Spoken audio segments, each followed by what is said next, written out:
Olá, pessoal! Hoje vamos estudar as vozes verbais, as vozes do verbo, certo? Então, vozes verbais são a forma como os verbos se apresentam na oração para determinar se o sujeito pratica ou recebe a ação verbal. Então, são três tipos: voz ativa, sujeito pratica a ação, é ativo, né? Passivo, ao contrário, ele sofre a ação, e reflexivo, ele pratica e sofre a ação ao mesmo tempo. Na voz ativa, o sujeito pratica a ação do verbo.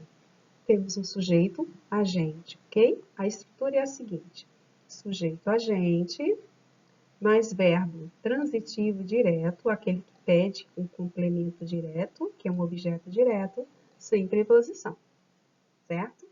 Exemplo: meu vizinho encontrou um animal perdido. Meu vizinho, sujeito, agente, né? Encontrou o verbo transitivo direto, que encontra alguma coisa ou encontra alguém, né? E o complemento está aqui, o objeto direto, um animal perdido. Essa estrutura a gente pode passar para a voz passiva, quando o sujeito sofre a ação. Então, como é que a gente faz? Para transformar, a gente usa esse objeto direto da voz ativa, um animal perdido, vira sujeito paciente, né?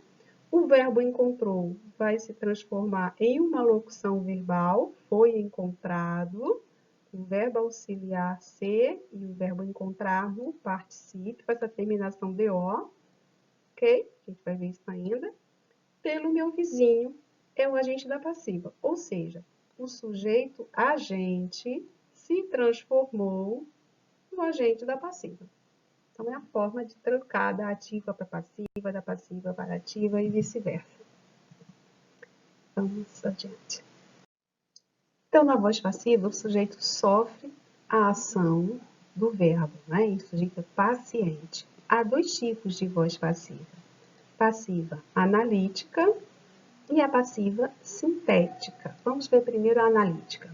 Na analítica, a gente tem um sujeito paciente, tá aqui, mais uma locução verbal, verbo auxiliar com verbo principal, mais o agente da passiva. Tá? Outra informação importante é que esse agente da passiva, ele vem com preposição. Geralmente a preposição por ou suas flexões, não é? Pelo, pela, pelos, pelas. E também aparece a preposição de, menos frequente, mas aparece, tá bom? Vamos ver exemplo. O equipamento foi comprado pelo técnico. O equipamento é o sujeito paciente, recebeu a ação de ser comprado, não é?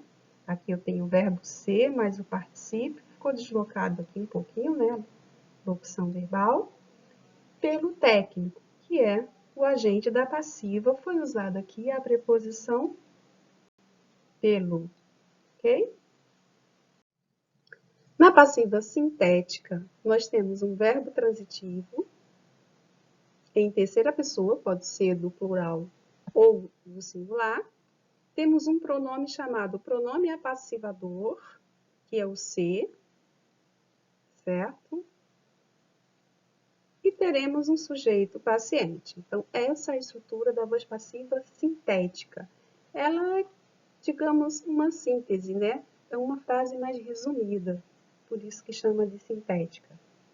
Veja, ouviu-se um uivo de um cão. Iniciou com o verbo, né? O verbo ouvir. Quem ouve, ouve alguma coisa. Esse verbo é transitivo direto, né? Esse ser será o pronome apassivador, por isso que coloquei aqui PA.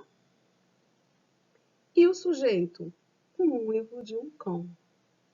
Sujeito paciente. Então, vejam que a gente vai ter sempre essa estrutura na voz passiva sintética, tá? Um verbo transitivo, pode ser direto ou indireto, mas geralmente é o direto, tá?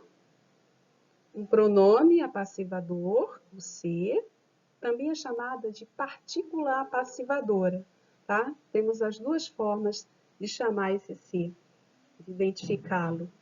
Mais um sujeito paciente, que sofre a ação. Então, aqui, geralmente, o sujeito vai ficar no final, tá bom? E podemos passar essa voz passiva sintética para a voz passiva analítica, certo? Teremos assim, um uivo de um cão, que é o sujeito. Vejam, a gente põe o sujeito no início da frase.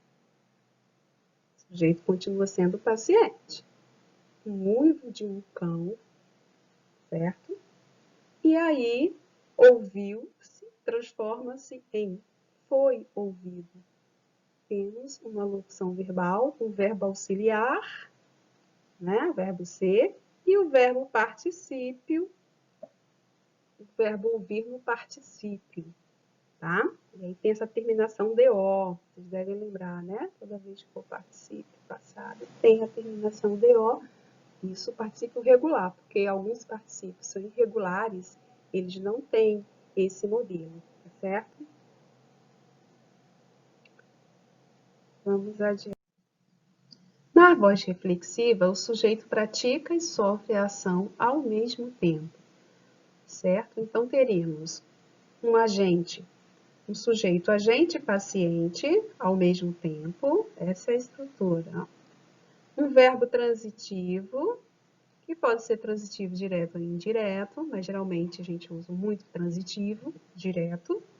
E um pronome reflexivo, né? Os pronomes reflexivos geralmente são aqueles pronomes pessoais do caso oblíquo, lembram? Me, mim, te, ti, certo? Esse pronome reflexivo ele vai funcionar também como complemento do verbo. Veja no exemplo. A mulher maquiou-se. Então, a mulher é o sujeito agente, paciente, ela praticou a ação de maquiar-se, né? E ela também foi maquiada, ela recebeu essa ação de volta.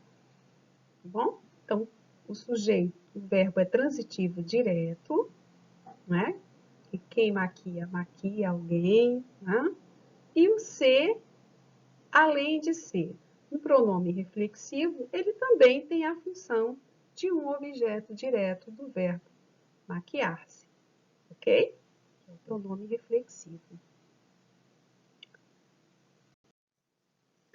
E temos a voz reflexiva recíproca, quando o verbo indica reciprocidade e duas ou mais pessoas praticam e recebem a ação ao mesmo tempo. Na voz reflexiva recíproca, temos a seguinte formação. Um sujeito, agente paciente, né, que praticam e recebem a ação, e um verbo que vem acompanhado com o pronome oblíquo. Veja nos exemplos. Paula e Roberto se amam. Sujeito, agente, paciente, ambos, né? Se é o pronome oblíquo, reflexivo, e o verbo amar é um verbo transitivo direto, que indica que eles praticaram e receberam a ação ao mesmo tempo. No outro exemplo, eles se beijavam apaixonadamente, eles também representam mais de uma pessoa, né? Se beijavam, praticavam e recebiam a mesma ação de beijar apaixonadamente. Ok? E é isso. Agora há só uma atividade no último slide. Pronto, temos aqui 3 atividades para vocês, né? Passe, vamos ao número 1. Passe os enunciados a seguir da voz passiva para a voz ativa. Então, vai estar na voz passiva, sujeito sofrendo ação. Você vai transformar em voz ativa. Atenção ao tempo verbal. Por quê? Isso é muito importante. Se em uma voz o tempo está no presente, você vai transformar, continuando o verbo no presente. Se estiver no passado, vai manter o passado. Se estiver no futuro, você vai usar o futuro. Tá bom? Então, atenção ao tempo verbal. Então, vejam. Aqui na letra A, a moça, sujeito paciente, né? Era amada. Então, ela recebia a ação de ser amada por quem? Por todos. Então, essa é a estrutura da passiva analítica. não é? Para passar para ativa, esse agente da passiva, muitos, vai ser o sujeito. Aí vai ficar muitos, sem o por, ok? Amavam, o verbo amar, no pretérito imperfeito, igual era, que está no pretérito imperfeito, no passado, né? Muitos amavam a moça. E aí a gente vai ter aquela estrutura do segundo slide, que é a voz ativa, com aquela estrutura. Sujeito, agente, verbo transitivo direto, objeto direto. Tá certo? Essa passagem só é permitida quando o verbo for transitivo direto. E nas aulas a gente pratica mais um pouquinho. Ok? Até!